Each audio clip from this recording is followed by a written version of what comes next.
channel. I am Gregoria, also known as G. I am so excited that you're here. Thank you for being here. I love you so much. On today's video, I wanted to share something really exciting. So the other day on my Instagram, I shared a little series of posts which was all about how to manifest easily. And the reception to the post was absolutely incredible. So I thought I would elaborate a little for those who maybe didn't understand the simplified version to make it really, really easy to manifest. And when I refer to manifesting, although I use the word manifestation, a lot of the time people misinterpret manifestation as creating something that isn't already in existence, okay? But really, it's better coined with the terminology of allowing what already is, because as soon as I think the thought, it exists as a vibrational frequency. And even if you haven't thought the thought, chances are someone else has thought the thought and it exists in the collective consciousness. It exists in vibratory form, okay? So instead I'm allowing what is to be realized in my physical experience, but it does not mean that it doesn't already exist. And this goes back to the law of divine oneness. If I believe that I am one with everything with infinity, therefore there is nothing that is separate from me. There is nothing that doesn't already exist as part of me, as part of the collective, which I am of, which means that you are never attracting or allowing or manifesting something that isn't already you. So instead, how do we connect with the perception of something outside of us so we can realize it in physical form? So I'm going to give you a very easy step-by-step guide on how to do that. I'm so excited to share this with you. This is going to be a short video, but it's going to be a video that you're going to want to save and rewatch over and over again. And if you haven't checked out my post on Instagram, here is my Instagram handle. Please check it out so you can save it, you can share it with your friends, and you can even print it out. And I do have an extra step thanks to someone who wrote a comment on the post, and I will share that with you today as well. Okay, so step number 1 is to think about what you want. As I just said, when we manifest, we are allowing what already exists as vibrational frequency. It is not something outside of us. It is not something over there. It is right here the moment we think the thought. We think the thought and then it exists as vibrational frequency. Not only does it exist as a vibrational frequency because there are infinite possibilities, but as soon as I focus my attention on something, I then make it a much higher probability, okay? Because we have infinite possibilities, but because of our field of experience, generally speaking, we will limit ourselves to a finite number of possibilities because we don't tend to go outside of our routine that much. However, the moment I focus my attention on something, I then open that possibility as a probability because I focused my attention on it. And through the intention to realize it in physical form, I've now all of a sudden put it into my vortex. Very Abraham Hicks of me to refer to the vortex. Okay, essentially I've given it to God as on an order form. I was like, this is what I want. I've thought the thought, I've put it out as an energetic probability. So thinking the thought is where it all begins. Everything that exists right now, anything you can think of, this camera, the screen that you're watching this on, the light, the table, everything existed first as a thought, as an idea, and it became real because the thought preceded anything that was to be realized in physical form. So the thought is incredibly important because it allows us to focus our attention and then pair that with intention to realize, and that's where it all begins. Step number 2 is to write the desire on paper. Our handwritten script is incredibly powerful. There's a reason that witches used to write spells, okay? Because as we write, we amplify the energy of the thought. We make it real by writing it down because as a thought, it exists as vibrational frequency, but it's still in the ether, right? It's still in our minds. So as soon as we write it, we automatically bring it into the physical world. Okay, because we're hand writing the desire on paper. We essentially cast it. We amplify the energy of it as we write it down. Okay, and I don't want you to type it. I actually want you to hand write it because there is evidence to suggest that the practice of writing with our physical bodies amplifies that energy because we're getting into that habitual repetitive pattern of making it real in physical form. So the thought placed the order to the universe, but then by writing it down, we have written our order it down on paper. Step number 3. Okay, so words are energy amplified. So the next step is to create a mantra to support your desire. We are going to speak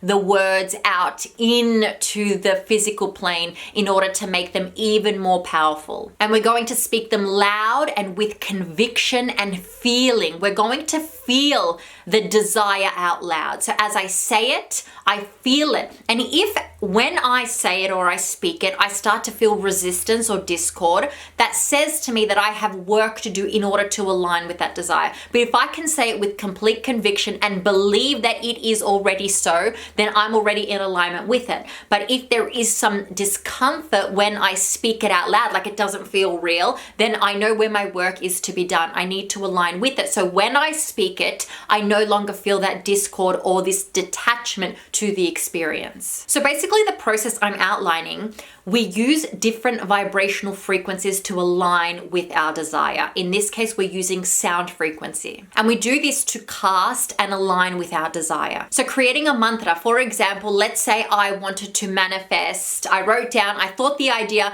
that I want financial freedom, okay? I think I want more money in my experience. So I think of the desire of financial freedom. I've written on paper that I want financial freedom. Now to turn it into a mantra, the best way to do this is to speak it as though it is already my reality. And to amplify it, we can attach gratitude to the experience as well. I am so happy and grateful that I have complete financial freedom over my life. I am so happy and grateful that I have complete financial freedom in my life. I am so happy and grateful that I have complete financial freedom in my life. Okay, I'm using past tense to suggest in my subconscious mind, because remember, your subconscious mind does not know the difference between what we see with our physical eyes and what we see in our imagination. It makes it all real if we can attach the feeling that aligns with that said experience or that thought experience. Okay, so I say it in past tense, so I basically manipulate my mind to believe that it has already happened in my experience. I add gratitude because when you are thankful for something that has already been given, right? Why do we say thank you when someone gives us a compliment? Why do we say thank you when someone gives us a gift? Because they give us something and we say thank you in return for the gift that has been given. Okay, so when I say thank you for this desire, I'm saying thank you for the desire that has already been given, okay? Because remember, the moment you think the thought, it is given to you automatically. The next step is then to realize it in physical form. It's not that it hasn't been given to you. The answer is yes. You place the order and the universe is like, fuck yes, it's yours.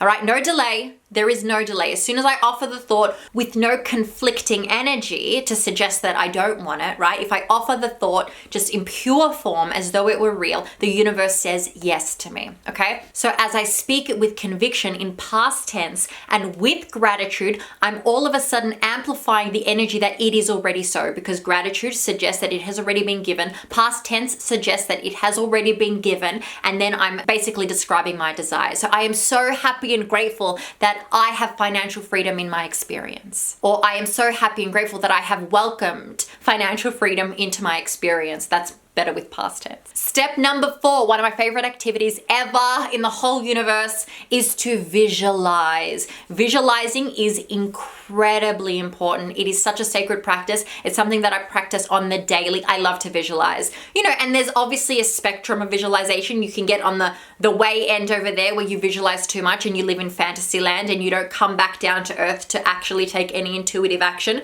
which is not serving, but visualizing is important. As I said earlier, your mind does not know the difference between what you see in your imagination and what you see with your physical eyes. So if I can feel the feelings of an experience that I am witnessing, but in my mind, imagine my entire body aligning with that experience. It's like, let's say you're at a birthday party, a real birthday party, okay? And you get excited when you're singing happy birthday, you get to eat the cake and you get to watch them open the presents and you get to dance and you're having so much fun. And your whole body is aligning with the experience because you're feeling in response to what you're perceiving. Now, let's say you're doing all of those things, but in your imagination, okay? You witness a birthday party in your mind and your entire body aligns with that experience through its perception of the experience. We can do that with our desires. So all of a sudden, I create a moment to visualize what it's like to have that financial freedom. What would that mean? I only need to play one scene. I don't need to play infinite scenes. There are infinite scenes of what financial freedom would look like to you or to me or to anybody.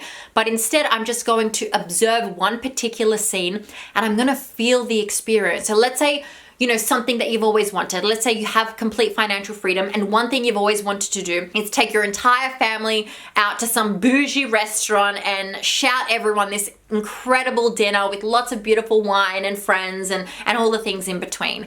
And you play that scenario in your mind. And if you can feel the feelings without offering any conflicting perspective, so no resistant thought to the experience, not your ego telling you, well, that's not real, that's just imagined, that's never going to happen for you, that doesn't align with your reality. Offer none of those things. If just for a short period of time, you can focus on just this high vibrational desire, then you can align with it. Okay, so during visualization, we reprogram the subconscious mind to believe that it has already happened. We play it like a memory. And the way we do this is we collapse time and space in the quantum field. Now, think of this. If I were to ask you to think of your last birthday party, could you do it?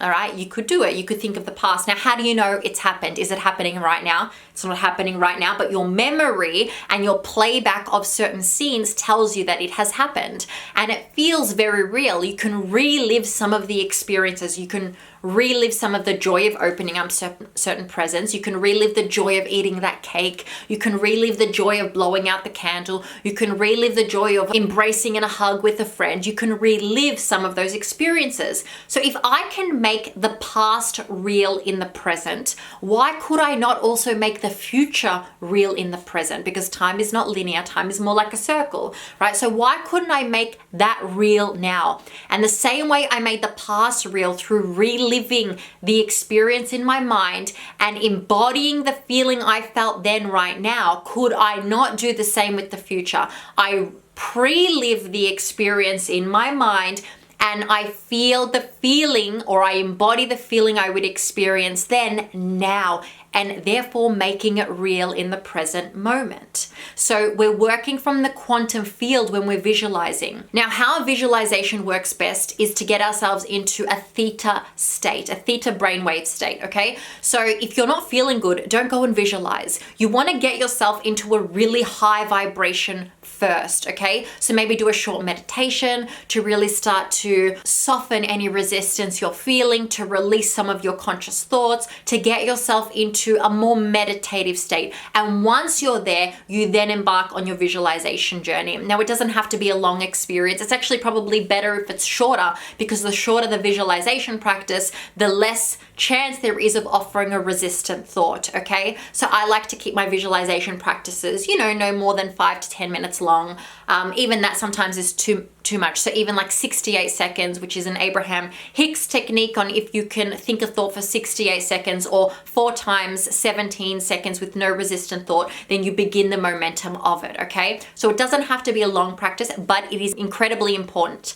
Now, the thing about reprogramming the subconscious mind to align with a specific desire that hasn't already been programmed as truth in your mind is through repetition. Up until the age of 7, you do it through hypnosis. So basically a child observes its surroundings and its experience, and it starts creating beliefs based on its observation. So it's basically hypnotizing of a child in order to create a perceived reality and who they'll grow up to be. Once you pass the age of 7, in order to reprogram all of that conditioning, we need to do that through repetition. The same way that you go to the gym, more than one time, the same way you keep eating healthy meals, the same way you continue moving your body, the same way you keep, brushing your teeth and bathing, through repetition. So we need to visualize on a consistent basis. We can't do it once and expect us to be done and tomorrow go back to our old belief patterns. We need to relive that experience over and over again. Not too often where we're starting to feel that it's not happening, but often enough that we can align with that high vibrational state. Number 5 is action.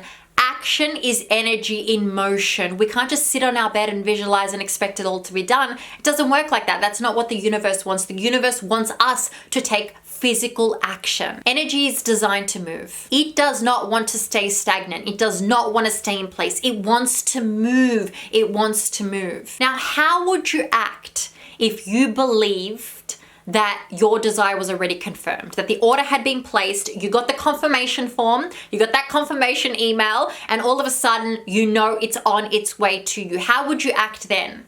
Okay, so imagine I'm buying a piece of clothing online, I place the order, I then receive the confirmation email. Am I gonna worry about whether it's coming every day? Am I gonna think about it constantly? Am I going to be checking my emails 24/7? Am I going to ask the mailman every day when it's coming? Or am I just going to believe that it's on its way to me? How would you act if you were to believe that it were inevitable, that the confirmation email has been received and there's nothing more that I need to do on a subconscious level? And then how would you move closer to it? So for example, let's say I've ordered a new bed online. I've received my confirmation email. I've aligned with it. I believe that it's coming.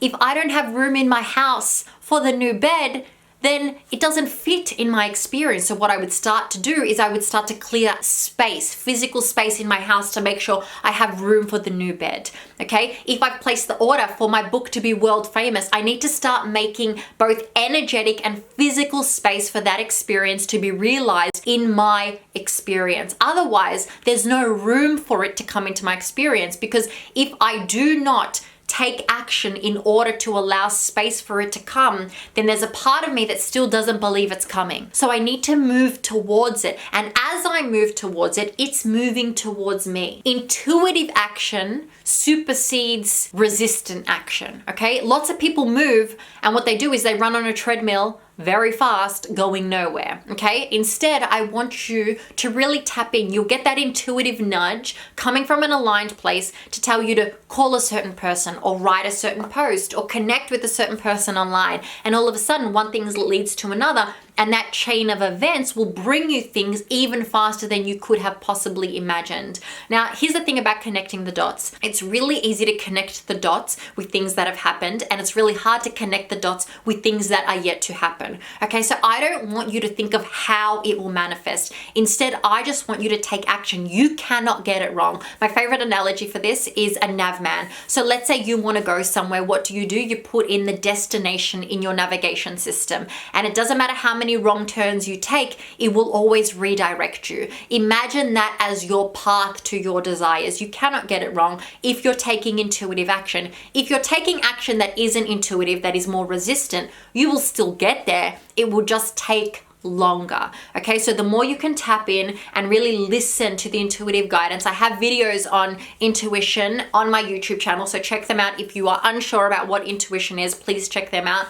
The more you can take that intuitive action, the closer you will be to the proximity of realizing that desire in physical form. Step number 6. How can you feel your way to your desire? How can you feel it every day? Remember how we did through the visualization process, we started to feel it. Well, how can I feel it even when I'm not visualizing? What would it feel like to have it here and now? What would it feel like if the desire was already realized? If the new bed was in your room, what would it feel like? How exciting, I have a new bed. I get to sleep on it. It feels so good to have that new bed, or to have that new dress, or to have whatever I'm desiring, all that financial freedom. What would it feel like? And how can I feel those feelings now, even before I've come to the physical realization of? Because the truth is that anything we want in physical form, we want it because we want it to evoke a certain feeling. So let's say I want financial freedom. And the reason why I want financial freedom is because it makes me feel abundant and it makes me feel freedom. What other things in my current experience make me feel abundant and free? All right. And I think of those thoughts in order to evoke the feelings of abundance and freedom in the present moment. And I try to feel those feelings as often as possible. The more I can feel abundant and freedom And the less I can offer resistance to those feelings, the more I am aligning with that desire in the present moment, making it more real to me, making it easier to realize. And step number 7, which is a new addition, I will pop up the Instagram handle of the person who commented, and I love this because it's obviously something I practice, but I hadn't included it in my little Instagram clip, is surrender. Okay, so it's all good to have this manifestation practice, but if I'm constantly thinking about it, it suggests that I don't actually have faith that it has already been confirmed, that it is on its way to me. So instead, I need to surrender. I don't need to be caught up in the manifesting experience. I've placed the order, I've done the aligning. Instead, I just need to go about my day filled with gratitude, filled with love, with faith that it will come to me. And there's nothing more I need to do. You only need to ask the universe one time. You don't need to keep asking, because the more I keep asking, the more I'm offering resistance to it, suggesting that the universe hasn't heard me, suggesting that it's not on its way to me. Okay, so instead I just need to surrender, and I need to realize that I can feel all these incredible feelings in the present moment without the physical realization of the desire. And the moment I can feel the abundance and the freedom in the present moment without realizing the physical desire, I've just flipped a switch, and then poof, before you know, you've realized that physical desire. It's come into your experience